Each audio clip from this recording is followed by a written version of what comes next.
Sur ce plateau, j'aurai le plaisir de recevoir Yvan Chabanot, Julien Marodosa, Grégoire Lovin et le collectif d'Ardex Mort de Faim.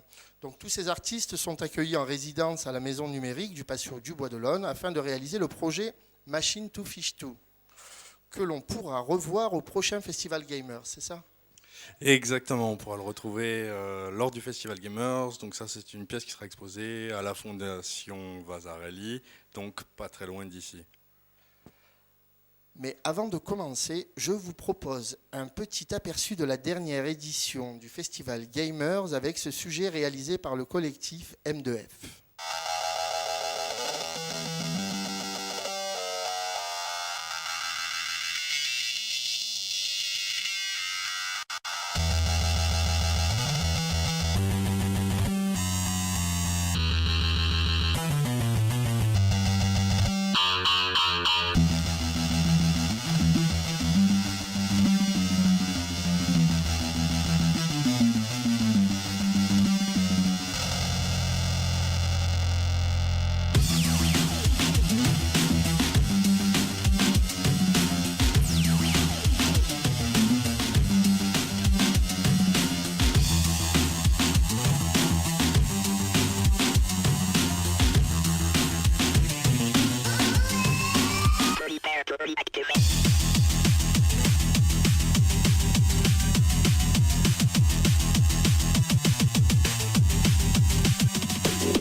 Donc Romain, voilà, après cette petite présentation, toi tu es donc un des fondateurs du collectif M2F d'Ardex Mort de Faim.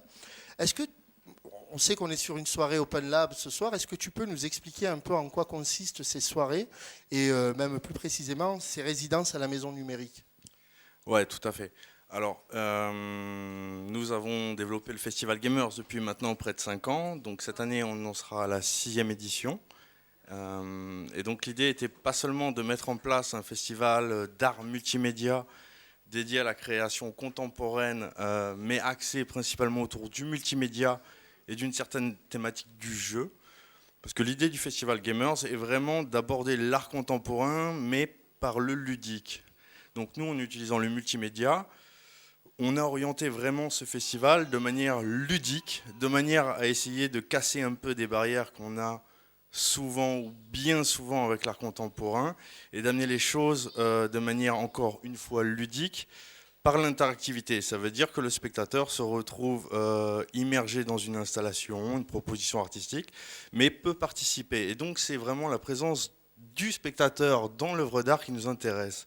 Et donc ça a été vraiment le vecteur de la construction, de la mise en place de ce festival. Les résidences de création à la maison numérique, donc après avoir monté cette nouvelle structure avec l'association Anonymal et M2F Création. L'idée était aussi de, en même temps, pouvoir proposer un accueil tout public sur de la formation au multimédia, notamment par l'apprentissage sur des logiciels libres, mais en même temps, développer une structure capable de pouvoir accueillir des artistes en résidence, de les aider à développer des projets novateurs et finalement très high-tech, tout ça en les confrontant à un public local, entre guillemets. Et l'idée était de créer des soirées qui s'appellent donc Open Lab, qui permettent de présenter le travail des artistes en résidence, donc l'œuvre qu'on va découvrir tout à l'heure, qui a été développée pendant 1 mois et demi ici au patio du Bois de l'Aune, et en même temps de présenter aussi le travail des artistes. Donc l'idée était vraiment de pouvoir amener aussi quelque part un peu le meilleur, le plus pointu des technologies au patio. Donc, moi je vais relancer avec une question, mais je vous rappelle que c'est un plateau participatif et que le public du coup peut aussi intervenir et poser des questions. À cet effet, je crois, il y a un micro qui tourne déjà peut-être. Voilà, donc Anthony peut passer le micro. Alors, peut-être une politesse, peut-être une réaction dans le public ou une question par rapport à ces soirées Open Lab et à ces résidences d'artistes. Enfin, moi, je trouve ça assez intéressant qu'il y ait des œuvres qui soient créées au sein de cette maison numérique. Elles vont être donc présentées dans le cadre du Festival Gamers. Et On aura le temps de revenir durant tout le plateau sur la nature de ces œuvres et leur contenu. Mais moi, une question que je me pose, c'est une fois que ces œuvres sont passées au Festival Gamers, qu'est-ce qu'elles deviennent? Alors, il y a tout un chemin qui est très sinueux et assez compliqué, mais on arrive aujourd'hui à mettre en place, grâce à des partenariats qu'on a avec différentes structures européennes, et locales, voire régionales et nationales, à mettre en place en fait tout un circuit de diffusion de ces œuvres d'art. Parce que l'idée n'est pas seulement d'accueillir des artistes ici pour les aider à développer des pièces et à se confronter à un public aixois, entre guillemets, mais c'est de pouvoir aussi être capable de diffuser ces œuvres d'art et de les faire circuler un peu partout. Donc on a des partenariats avec des pays comme la République tchèque, l'Allemagne, la Turquie, un réseau très vaste qui peut aller jusqu'au Brésil ou en Chine, et puis bien sûr un réseau intra, on va dire, français, et les œuvres peuvent tout à fait se déplacer dans d'autres festivals qui sont quelque part assez similaires dans l'utilisation des médiums du multimédia. Et on peut retrouver ces mêmes œuvres à la fois dans la région PACA, ça peut aller de Nice, Toulon, Aix, Aubagne, etc., etc., Paris et le reste de la France. Enfin, moi, je trouve ça assez intéressant qu'une œuvre qui a vu le jour à la Maison Numérique, au Jazz de Bouffan, puisse après voyager et être vue dans d'autres pays européens. Moi, je trouve ça... Exactement, on peut retrouver à peu près les mêmes similitudes au niveau de la création artistique contemporaine, et notamment dans l'univers du multimédia, et les mêmes problèmes et contraintes, on va dire, financières. On sait très bien que la culture n'est pas le seul ou le vecteur prioritaire des États en ce moment, d'où une solidarité forte de tous les opérateurs culturels européens et une volonté de pouvoir déplacer des œuvres d'un festival à l'autre et en mutualisant quelque part et les moyens et les coûts. Peut-être une question dans le public? Ouais, je me demande aussi si ces œuvres-là, on va les retrouver pardon, dans le cadre de Marseille-Provence 2013. Est-ce qu'elles s'inscrivent aussi dans cette perspective? On espère bien, on a vraiment la volonté pour. Donc on a, nous, la chance sur Aix-en-Provence et en particulièrement ici, sur le Jazz de Bouffan et tout ce qui est l'espace du Bois de l'Aune, donc pas seulement le patio, mais aussi la salle là-haut, d'accueillir une partie on va dire, du comité de Marseille-Provence 2013. Donc je pense qu'il y a des représentants qui sont ici. Et bien entendu, on travaille dans ce sens-là et on espère vraiment être soutenu et pouvoir essayer de créer une dynamique forte autour de la culture dans l'objectif d'arriver à des projets, à mon avis, innovants et intéressants pour le public pour 2013. Je renouvelle ma question, puisque dans le conducteur qu'on a monté, on s'est dit... Ça va sûrement mobiliser le public et la culture, l'art numérique et l'art contemporain. Oui, bonjour. Je voudrais savoir, il y a beaucoup d'artistes dans ce contexte-là.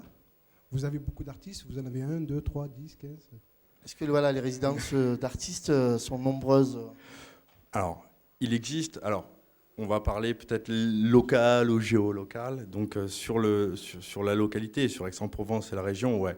On est une région vraiment très intéressante et très émergente au niveau des arts numériques. Donc on a énormément d'artistes qui viennent de cette région, mais malheureusement, on n'a pas les fonds nécessaires pour produire ce qu'on voudrait. Et combien ont éclaté, je veux dire, qui sont assez connus ici dans la région? Alors assez connus, une bonne centaine sans problème. On a vraiment une région forte sur le multimédia, sur le numérique, qui peut... alors entre guillemets, bien entendu, mais rivaliser avec Paris, sans problème. C'est vrai que c'est intéressant cette idée même de combien y a-t-il d'artistes dans la région, combien y a-t-il d'artistes qui ont réussi, après à quoi on mesure la réussite. Mais vous parliez tout à l'heure d'un réseau d'artistes européens. Qu'est-ce que ça représente? C'est vrai que sur le Jazz de Bouffan, à Aix-en-Provence, le réseau, on l'a entre associations, mais on n'a pas cette dimension du réseau européen. Qu'est-ce que ça représente en termes même de structures européennes? À combien vous êtes regroupés en combien de structures? Alors, ça dépend, parce que quand on parle, nous, de réseau européen, on parle aussi de financement européen. Donc, je comprends bien ta question. Et donc là, c'est des projets européens où on va être entre 5, 6, 7, 8 structures. Et même avec 5, 6, 7, 8 structures, on est capable de développer peut-être 10 artistes chacun par projet. Donc on peut arriver à un nombre assez conséquent.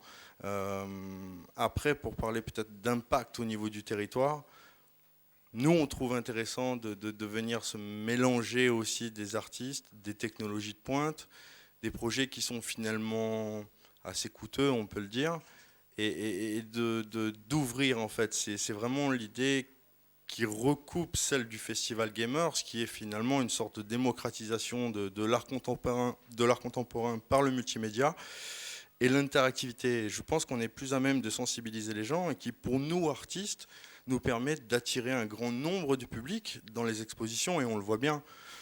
On le voit bien que des fois, sur des choses qui sont un petit peu plus abstraites, c'est dur pour les gens d'aller dans une exposition, alors que là, à la fois, on va toucher un public très large, les très jeunes, les plus vieux. On fait aussi de la formation dans les établissements scolaires, notamment dans les collèges, où on propose de l'interactivité, de l'initiation à l'interactivité aussi aux enfants. Et on essaye vraiment, nous, via le festival, via ces résidences de création, d'essayer de faire émerger cet art qui, finalement, n'est pas nouveau pour nous, mais qui, aux yeux du grand public, peut-être paraît un peu plus neuf. Inédit, peut-être.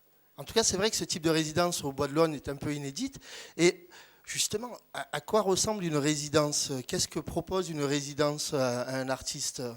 Un espace? Est-ce qu'il y a des moyens aussi derrière? Un accompagnement de projet? Comment ça s'est... Bien entendu. Donc, à la fois, on va proposer un accompagnement au projet, à un projet d'ordre théorique, je pense. Essayer de réfléchir par rapport à la proposition de l'artiste, essayer de l'accompagner sur son idée, de faire émerger peut-être de nouveaux concepts auxquels il n'a pas pensé. Et puis, bien sûr, une aide technique. Donc, c'est un peu la base d'une résidence d'artiste. Financière, oui, mais bon, on a encore de maigres moyens, donc on essaye vraiment de faire émerger des projets très, très, très, très pointus, mais avec le moins de moyens possible, enfin avec ce qu'on a. Et puis surtout ce système de diffusion qui rejoint cette idée de mutualisation de la diffusion d'œuvres d'art et d'échange de savoir-faire entre différents artistes et structures locales, régionales et internationales.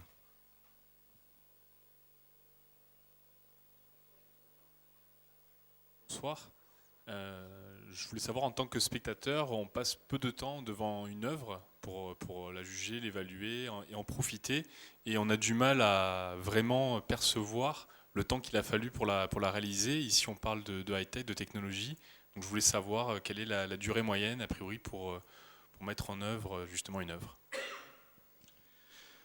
Alors, je pense qu'il n'y a pas vraiment de temps moyen, quoi. Et alors, pour pas me fâcher avec mes amis peintres, sculpteurs, etc., je pense qu'on passe le même nombre d'heures ou le même temps sur la création d'une œuvre d'art. La différence est le même et le médium, en fait. L'outil que l'on utilise, que ce soit de la peinture ou du numérique, mais je pense qu'au niveau de la réflexion, de la conception d'un projet jusqu'à sa réalisation, on y passe à peu près le même temps. Donner un chiffre, je ne peux pas. Par contre, c'est beaucoup. C'est vrai que nous, pour avoir suivi un petit peu la réalisation de ce robot, est-ce que je peux dire robot? On a vu qu'effectivement, c'était beaucoup de temps et beaucoup de collectifs aussi, à travailler beaucoup tous autour de la machine. On n'avait pas la sensation qu'il y avait l'artiste et son œuvre. Il y avait surtout un collectif et il y avait une réflexion commune autour de ce travail. D'ailleurs, on va peut-être, on en parle beaucoup. On va peut-être pouvoir en parler un peu mieux et puis le voir, puisque donc sur la première quinzaine de septembre, la Maison Numérique, je le rappelle, a accueilli Julien et Yvan avec leurs 2 poissons rouges qui devaient les mener à la réalisation du projet Machine to Fish 2. Avec Grégoire. Et avec Grégoire, mais j'allais parler aussi de Grégoire. Mais je voudrais aussi parler de Quentin, qui est membre lui aussi du collectif et qui va nous rejoindre sur ce plateau pour nous en dire un peu plus. Mais tout de suite, regardons ensemble une petite vidéo, Machine to Fish 2.